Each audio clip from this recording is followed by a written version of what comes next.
Happy Wednesday, everybody. Today we are going to make some ConCor Auto Racks run just a little bit better.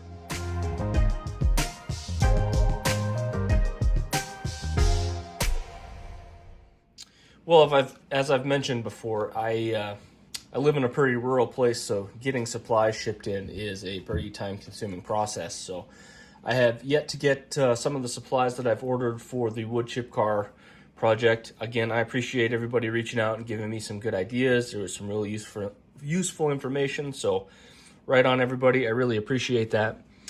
But in the meantime, I've been catching up on some of my other projects that needed to be done. And what I have been deciding that I want to do is I want to try and run some more intermodal trains on my layout. So, of course, I want to start with some of the cheaper options and work into the more expensive options going forward. I feel like some recent purchases have put my grain train situation in a good place, and I am getting some more box cars, and so I would actually kind of want to get some nicer tank cars at some point, but I feel I'm really lacking in my auto rack area, and scale trains Intermountain have some really cool options that I want to get into, but they are definitely on the higher end of the price point. And I've had some of the ConCor Auto Racks in the past, and I actually think I will probably review them next week so people can have a look. I have quite a few at this point. However, ahead of time, I think it's important to do a simple upgrade on these that really makes them run quite a bit better. So the first thing you need to do, and we probably should start a drinking game at this point. Every time I bring up doing a microtrains conversion, go ahead and take a drink, and you probably won't survive most of my video series, but it's definitely pertinent to go ahead and do the long shank wheel set conversion on all of these. Generally, when you find these used, you're going to run into Rapido couplers and their own set of wheels. That particular one has metal. Some of them come with plastic.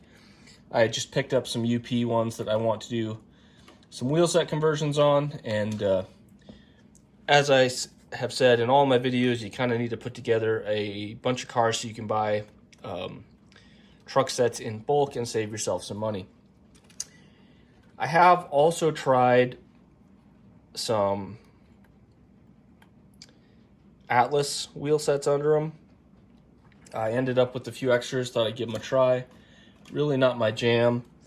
And I'm going to be honest with you, I had one that I ended up with that came with metal wheel sets, and I think they look to all be microtrains, but much like the Intermountain cars that I had, this particular one does not run real well with that installed. So I have swapped back and forth some of the wheel sets, like this one between that one, and it tends to move with the wheel set. So I'm not sure. I want to do some more testing there, but I do know just putting the standard set of what I believe is 1032 truck sets under there, these start to work pretty well.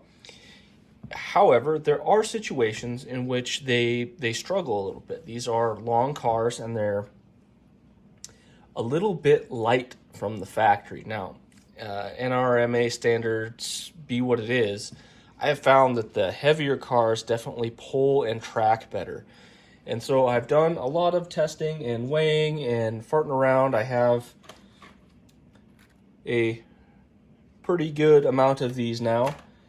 And what I have figured out is from factory, about another 10 grams really seems to make these things function really well. So without lead shot laying around or anything like that, the thing that I found that turns out pretty much perfect is the plain old nickel. These are right about 5 grams. They're really cheap, about 5 cents, and they fit pretty well underneath the covers of these. So I'm going to show you what I do on these, and after you get that done, they tend to be pretty darn reliable. So let's pull the cover off one of these, and we will get started. Okay, so we took all this stuff off here, so don't actually knock anything off. But if you haven't opened one of these up before, a lot of times they're glued from the factory. A lot of people, I think, have added weight to them in the past or what have you. This is not the first time anyone's ever suggested this, but you just kind of peel it up. If you can't quite get under there, a slim guitar pick will do pretty good. But this is what the inside of one looks like. What we're going for, and by no means is this a good job at this, but this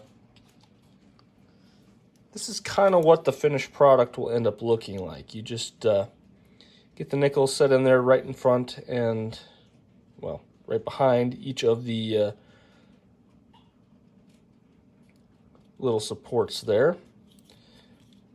You generally got to let them cool down pretty good before you start peeling off the little hairs that come with hot glue. But the weights that are in here already are not very sticky for hot glue. So kind of what you want to do is build from the wall over a little bit before you get started.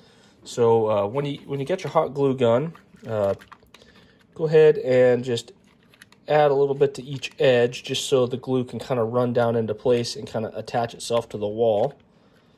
And you can just let that start to set up there. And it looks just like so. Again, I know there's better ways to do this, especially if you have lead shot laying around. It just works way better, but not a whole lot of people have that laying around. So the other thing that I want to do is just go ahead and add a little bit to the nickel before you get started here. You're just kind of building up a base. Now, it doesn't really matter what it looks like because you're going to squish it into the other hot glue. We're just going to go ahead and top up this one here with some fresh hot. And stick the nickel down on the goop. Now, if you can, you want to try to get it centered as best you can. You're trying to keep your rolling stock from rolling over. But that's what it should look like down in there. It's going to be a little off-centered because I held it up to the camera. We'll let that glue set up just a little bit before we start the other side. Alrighty, it flashed there. So again, we'll do the same over here. We'll just do a little bit of buildup on each edge of the nickel and then on the bottom.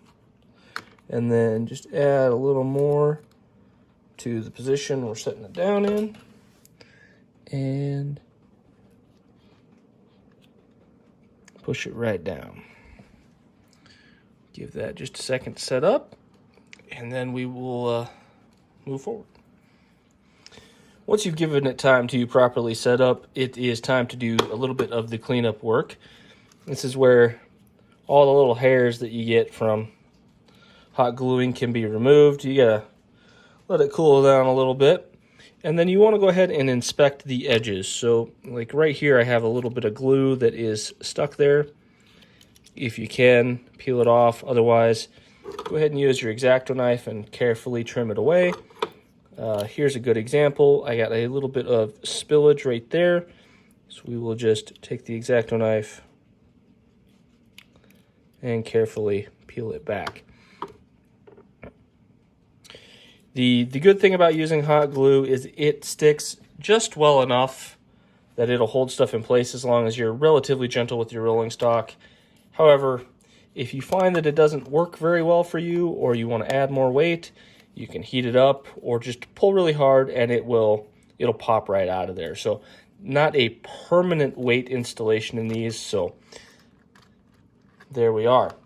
At some point, I probably will invest in getting some steel shot or lead shot or whatnot, and then I can properly lay down good weight in these. The lower the center of the gravity, the better they're going to run. But I can tell you already, the finickiness is already kind of out of these. They tend to track, and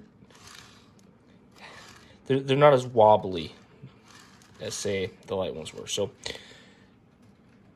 I generally do this with all of my my auto racks. It just tends to make them run a little bit better. So just thought I'd share that before we went ahead and reviewed these next week. So thanks for stopping by, everybody. I'll see you this Friday for the rolling stock review. Really good one this week. I'm excited about it, and I will see you later. Have a good week. Bye now.